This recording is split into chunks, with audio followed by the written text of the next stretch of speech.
Hello, fellow ship modelers, and Merry Christmas to you. Today I'm going to be talking to you about a little gift I got last minute, which I'm actually having fun with. It is the Revell model of the USS Lionfish. Now, at first look, you'll say, oh, what a cheesy model, it's not even accurate. There are great potential and possibilities with this kit, so I've seen and found some photo etch kits that are online.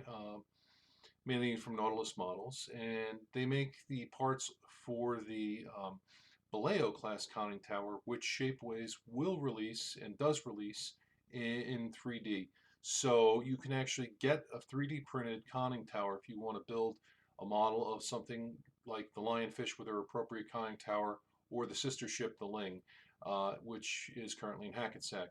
Now, the model itself, quality of the kit, it's got some issues with fit. You have to take it very slowly when you put it together. I did what was called stage gluing, which meant that I glued a couple spots, mainly with tacks, just to hold the parts together, and I had to clamp. Now, the main issue where I had on this model with the gluing was in the back here on the deck. It was getting this to all meet flush in here.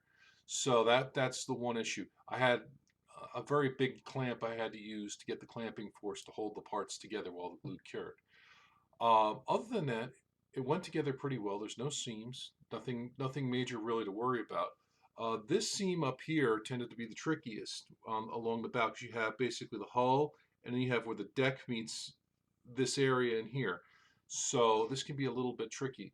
Now you're wondering what this white material is on the hull. I had to basically cover over all the vents because the particular submarine I'm going to be modeling is the USS Puffer. The Puffer basically had only one series of vents, and it ran forward basically here on this section. So, and they were on the bottom of that section of the outer hull. The reason I'm covering over the Revell vents is it's murder to sand off that detail. It also, there's too much detail and it's a very small area, so I didn't want to run the risk of damaging the model while I'm trying to basically clean it. So the paper was actually kind of a nicer, much easier approach to the process of basically getting the hull ready to redo. The other thing I want to notice or let you know too is the conning tower itself looks different from what's supplied in the stock kit.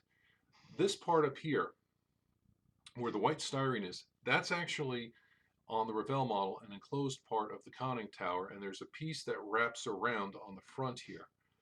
I cut off the piece that wraps around on the front, as well as opening this up and following prototype pictures of a Gatto class submarine. So essentially, you have a general appearance of the Gatto class submarine.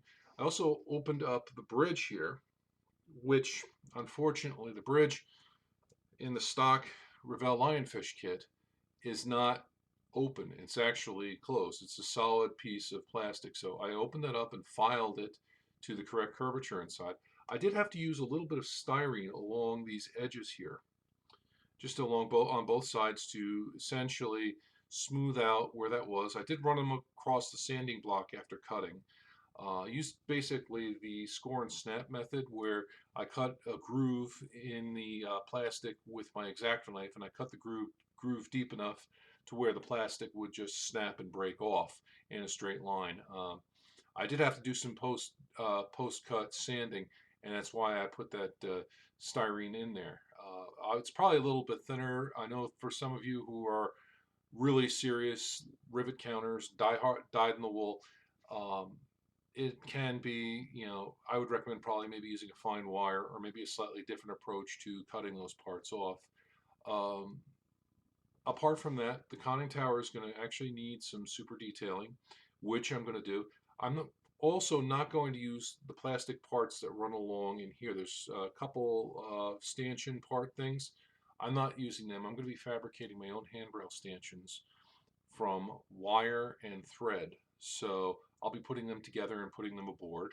And in addition to which, I am going to probably go with the typical gray and black Navy paint scheme that these submarines had. I did, however, see all black submarines. However, if I'm doing the vent holes, it's not, the detail's not going to show up, and I don't want to go through that effort unnecessarily. So that's something that to keep in mind as I work on the project. So basically, this brings me to the end of my video, and I wish everybody a Merry Christmas and a Happy New Year. And I'm going to show what I did again so you can get a good idea.